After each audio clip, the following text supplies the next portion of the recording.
Hello, everyone. Welcome to Lesson 83 in A Course in Miracles. We are still doing reviews, and today we are doing Lesson 65 and 66. And Lesson 65 states, "My only function is the one God gave me."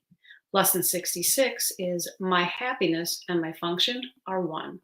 So now we'll go over the text, and remember that we are encouraged to do the morning reading as the first lesson 65, and then in the evening review lesson 66. My only function is the one God gave me. I have no function but the one God gave me. This recognition releases me from all conflict because it means I cannot have conflicting goals. With one purpose only, I am always certain what to do, what to say, and what to think. All doubt must disappear as I acknowledge that my only function is the one God gave me. More specific applications of this idea might take these forms. My perception of this situation, person, does not change my function. This does not give me a function other than the one God gave me. Let me not use this to justify a function God did not give me.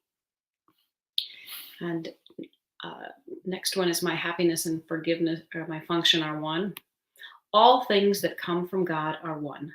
They come from oneness and must be received as one. Fulfilling my function is my happiness because both come from the same source.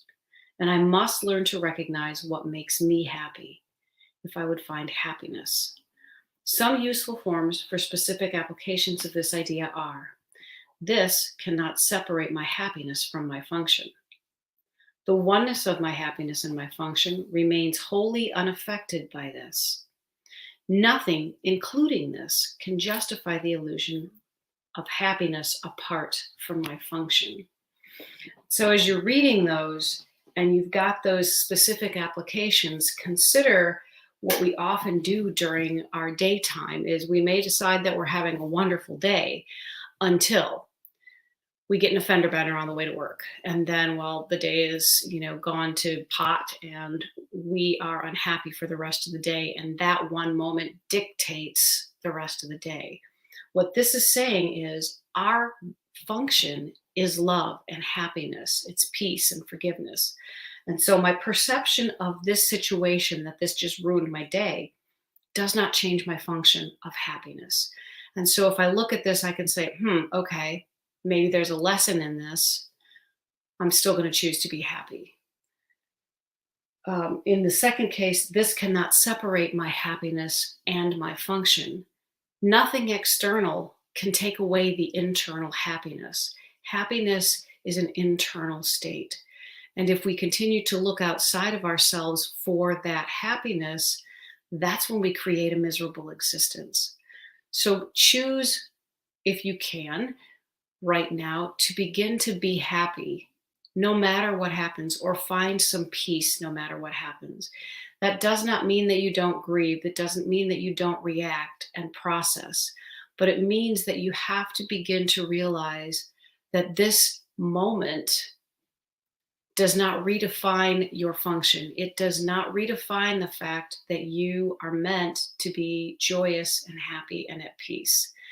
And many times we do change our ideas. We define ourselves through one experience that is negative. People get divorced and they decide that their entire marriage was a sham.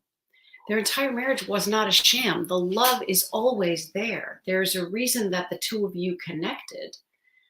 And it doesn't discount all of the wonderful things that happened in that relationship. Nor do the good times necessarily discount the bad, but they are thermometers or gauges as to what's going on and how you're communicating. We are unhappy when we are not communicating well with ourselves. And so when we are defining ourselves and we miss what our function is, we forget that our function is happiness, and that comes from forgiveness. Okay, so lesson 84 for Tina Spalding's channelings. You are blessed beings indeed. I am that one that you know as Jesus. It is important for you to deeply contemplate these lessons today that love holds no grievances. I'm sorry, I'm on lesson 83. I knew that didn't sound right. Try that again. You are blessed beings indeed. I am that one that you know as Jesus. As we continue to review these ideas and add some different ways to explain them, you find some of these sentences difficult to remember. What we want you to do is take a few moments, a minute or so, when you read these application lines. You can even make a note of them on some paper if you wish, sticky notes. Take them out with you into the day and use them whenever you think of something upsetting. For example, a coworker gets on your nerves. Take that little note paper out and read the suggestions.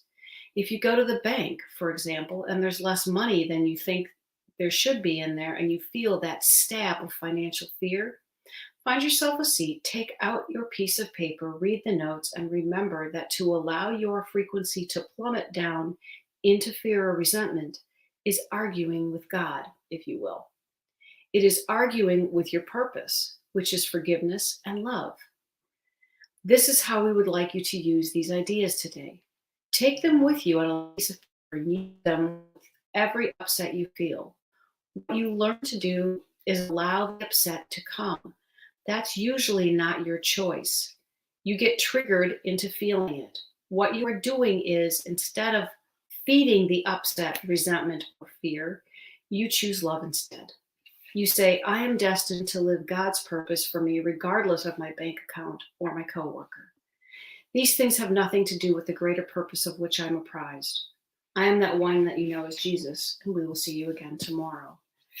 So in line with the examples that I had given is, if you had those little sticky notes somewhere, you could acknowledge this situation is upsetting to me, but this isn't my function.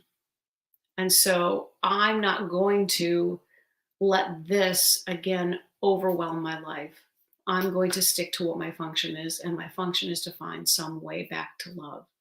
Doesn't mean you have to love and embrace the other person if they are at fault. It doesn't mean that you let people off scot-free. There are rules and laws and things in this world, but it means you don't let it absorb every moment of your time from the moment that you're triggered on.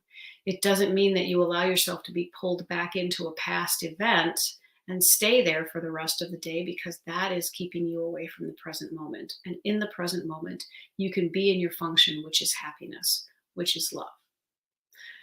I hope that you can find your sticky notes and put them everywhere today.